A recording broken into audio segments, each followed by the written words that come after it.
Yosel, kembali lagi di Kako Anime. Dan ya, ini dia spoiler singkat manga One Piece chapter 1171 yang berjudul Ragnir.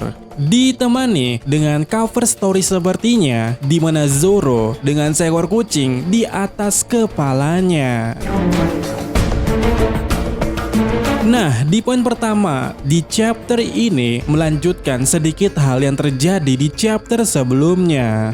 Yang mana saat Loki menghancurkan Harald, kita mengetahui ternyata Imo mengalami backlash atau dampak setelah kehilangan Harald. Imo ya terengah-engah dan terkejut karena Harald terbunuh. Imo mengira tidak ada seorang pun yang bisa mengalahkan Harald, sehingga Imo menolak untuk mengirimkan God Knight lainnya ke Elbaf. Nah, di sini ya, Licker kembali menjelaskan kalau Gorosei sebenarnya ingin mengirimkan seorang Holy Knight, tapi Imo takut mengirim siapapun karena setiap kematian Holy Knight selalu ada harga yang harus dibayar. Lalu ya, Imo juga mengatakan bahwa Elbaf tidak akan pernah berafiliasi dengan World Government karena Elbaf terhubung dengan D. Sementara itu, di Kastil Aurus, Gaban terkejut pula karena ada seseorang yang bisa membunuh seseorang Holy Knight. Gaban dan Jarul sangat terkesan dengan kekuatan buah iblis milik Loki. Dan kemudian timeline kembali ke masa kini.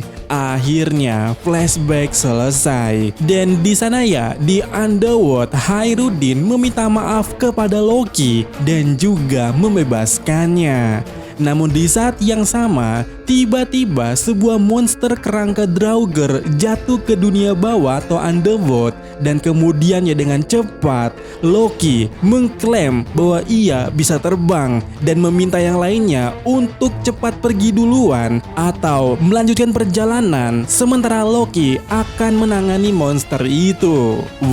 Bisa terbang, tapi ya di sana Luffy menolak. Luffy tetap ingin tinggal di sana untuk melihat pertarungan Loki. Dan kemudian ya, di momen yang epic, Loki menghabiskan monster tersebut dengan serangan Niflheim menggunakan Ragnir yang membekukan monster itu. Dan Luffy yang ada di sana sangat kagum dengan kekuatan Loki. Kemudian ya, katanya Licker kalau Gaban sangat khawatir dengan anaknya sehingga Sanji menggendong si Gaban di punggungnya dan mereka berdua bersiap menaiki Sunwood. Dan ini cukup pertanyaan bagiku ya, bukannya seharusnya mereka udah pergi duluan ataukah ternyata emang ditunggu selama 3 menit itu? Dan ya, spoiler sampai di sini. Satu kata, dua kata, tidak. Banyak hal yang ingin ku katakan terkait spoiler kali ini.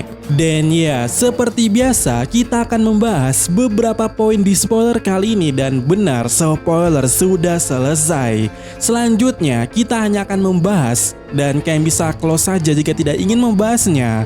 Tapi Loki bisa terbang. Apakah buah iblis Loki adalah Nighthawk? Apakah teori Loki Fenrir, Surtur ataupun semacamnya resmi dibantahkan di sini? Ya, itu dia yang kupikirkan.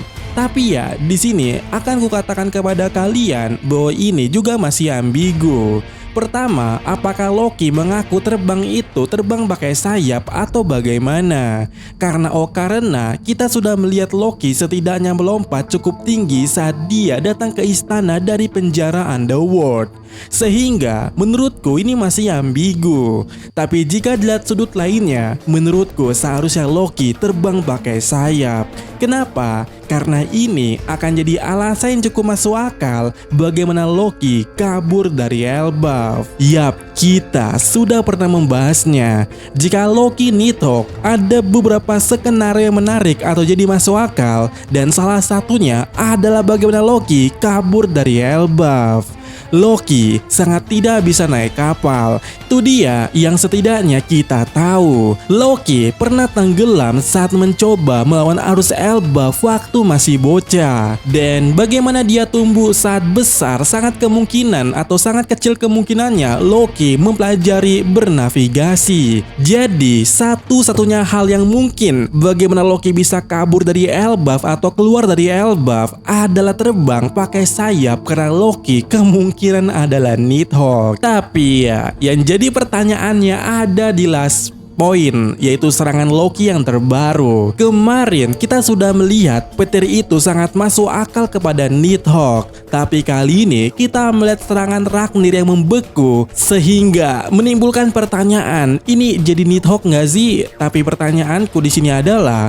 apakah pembekuan itu terjadi karena Loki atau karena Ragnir? Dan juga apakah itu hanya efek impact dari ayunan Loki sehingga monster tengkorak yang berada di Underworld yang udaranya dingin jadi membeku? Singkatnya, ini efek langsung atau efek tidak langsung. Nah, untuk masalah ini ya, tentu saja kita harus tahu dulu seperti apa serangan Loki tersebut.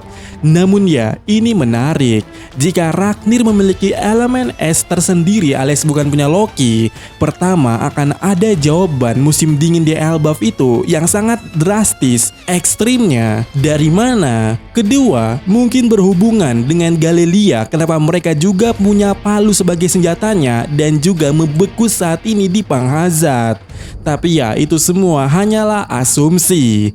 Tapi kita harus ingat juga kalau judul di chapter kali ini adalah Ragnir. Jadi semua kemungkinan emang ini berkaitan dengan Ragnir. Oke, selanjutnya terkait Elbaf dan D. Sebenarnya ini tidak mengejutkan karena kita sudah melihat Joy Boy dan Emmet, yang mana Emmet ya memakai pakaian Elbaf. Jadi mau bagaimanapun kita pasti tahu kalau Elbaf dan D itu berhubungan. Makanya kita pernah membahas bahwa teknologi abad kekosongan saat ini kemungkinan disimpan di Elbaf. Mungkin ya next video kita akan bahas lagi soal itu lebih detail. Kemudian hal lainnya yang tidak kalah menarik itu adalah terkait Imo yang dapat impact ketika Harald dihantam Loki. Di sini ya aku masih bertanya-tanya, apakah Imo tahu kejadian di Elbaf secara full kalau Loki yang membunuh Harald, atau cuma sekedar dapat impact kejut saat bahwa Harald itu telah hilang dari daftar kroconya. Dan ya, lagi-lagi untuk menemukan jawaban tersebut kita harus tahu dulu isi chapternya, atau mungkin ya di next spoiler, dimana melihat poin spoiler yang mengatakan kalau Imo seperti membayar sesuatu ketika Holy Knight mati, itu cukup menarik ya. Sekarang setidaknya aku tahu kenapa kontrak ini harus diuji dari Godblade sebelum sampai ke Holy Knight, karena Imo harus mengklasifikasi siapa yang benar-benar layak dan siapa yang tak gampang mati. Dan aku curiga kedatangan si Imo ke Elbaf ini sebenarnya karena dia tahu Sombres sudah dibantai Gaban. Dan juga mulai hilangnya kendali dari Gungko, mungkin itu ada efek negatif yang diterima oleh si Imo tersebut. Dan yap, itu dia setidaknya yang ingin ku bahas terkait spoiler. Selebihnya, paling kalau kalian belum melihat trailer terbaru One Piece live action season 2, kalian bisa lihat di situ melihat Miss All Sunday beraksi.